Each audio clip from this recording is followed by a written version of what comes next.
نماز میں برے خیالات کیوں آتے ہیں اور گناہ کے وقت خوف خدا کیوں جاگتا ہے؟ کبھی آپ نے سوچا ہے جب ہم نماز پڑھتے ہیں، اللہ کے حضور کھڑے ہوتے ہیں، تو اچانک ہمارے ذہن میں بے ترتیب یا غلط خیالات کیوں آ جاتے ہیں؟ اور کبھی ایسا بھی ہوتا ہے کوئی شخص گناہ کی طرف بڑھ رہا ہوتا ہے لیکن اچانک اس کے دل میں خوف خدا جاگ اٹھتا ہے، قدم رک جاتے ہیں، دل کانپتا ہے اور وہ واپس پلٹ جاتا ہے۔ یہ کیا ہے؟ کیا یہ صرف دماغ کی کشمکش ہے یا اس کے پیچھے کوئی روحانی حقیقت چھپی ہوئی ہے؟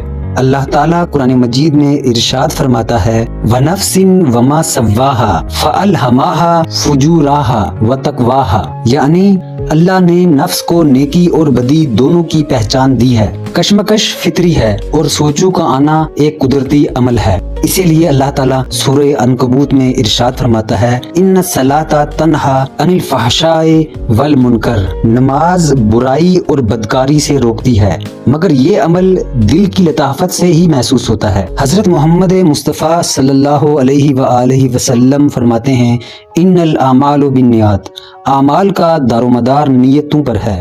خالص نیت دل کو روشنی دیتی ہے اور روشنی دل کے ماحول تک پھیلتی ہے۔ مولا علی ابن ابی طالب فرماتے ہیں جو اپنے باطن کو درست کر لے اللہ اس کے ظاہر کو بھی درست کر دیتا ہے۔ امام جعفر صادق علیہ الصلوۃ والسلام فرماتے ہیں کہ دل کی اصلاح اور اخلاص عبادت کی اصل ہے، اور جو شخص باطن کی اصلاح کرے اللہ اس کے دل میں نور ڈال دیتا ہے۔ امام زین العابدین علیہ السلام صحیفہ سجادیہ میں بار بار دل کی پاکیزگی اور نیت کی خالصیت کی اہمیت بیان کرتے ہیں۔ لطافت اور کثافت کی ایک مثال ہمیں کربلا سے ملتی ہے۔ کربلا صرف ایک جنگ نہیں تھی، یہ روحانی اثر کی سب سے بڑی مثال ہے۔ حسین ابن علی علیہ الصلوۃ والسلام کی صداقت اور اخلاص کے اثر سے ایسے لوگ جو ابتدا میں لڑنے کے لیے آئے تھے ان کے دل نرم ہو گئے۔ حر ابن یزید ریاحی کی مثال ہمارے سامنے ہے۔ حر حضرت امام حسین علیہ آلاف و تحیت و ثنا کے لشکر کو روکنے کے لیے آیا مگر امام حسین کی صداقت اور قربانی نے اس کے اندر چھپی انسانی فطرت اور ضمیر کو جگا دیا۔ یہ اثر طاقت یا زور سے نہیں بلکہ اخلاص اور صداقت کی وجہ سے تھا۔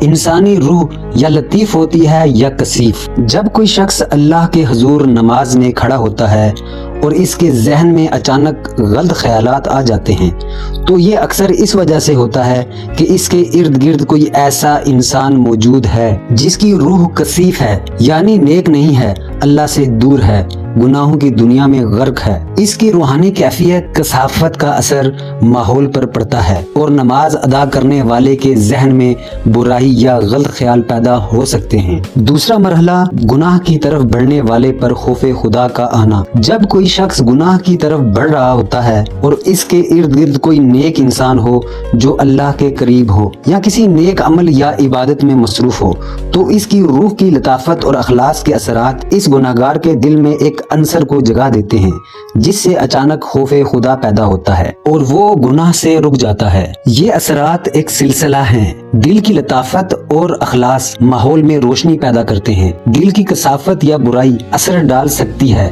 یہ اثرات انسان کے خیالات اور رویے پر ظاہر ہوتے ہیں، لیکن یاد رکھیے حقیقی ہدایت اور حفاظت اللہ کے ہاتھ میں ہے۔ انسان صرف ذریعہ ہو سکتا ہے، طاقت نہیں۔ لہٰذا اگر نماز میں خیال آئے تو مایوس نہ ہو، اگر گناہ کے وقت خوف جاگے تو خوش ہوں کہ دل زندہ ہے، کیونکہ دل کی سمت بدلنے سے نہ صرف انسان خود بدلتا ہے بلکہ اس کے ارد گرد کا ماحول بھی بدل جاتا ہے، اور جب یہ نور اور اخلاص بڑھتا ہے تو چھوٹے سے چھوٹا نیک عمل بھی دلوں اور ماحول پر اثر ڈال سکتا ہے اور شاید کسی کے دل میں خوف خدا پیدا کر کے اسے درست راہ پر لا سکتا ہے۔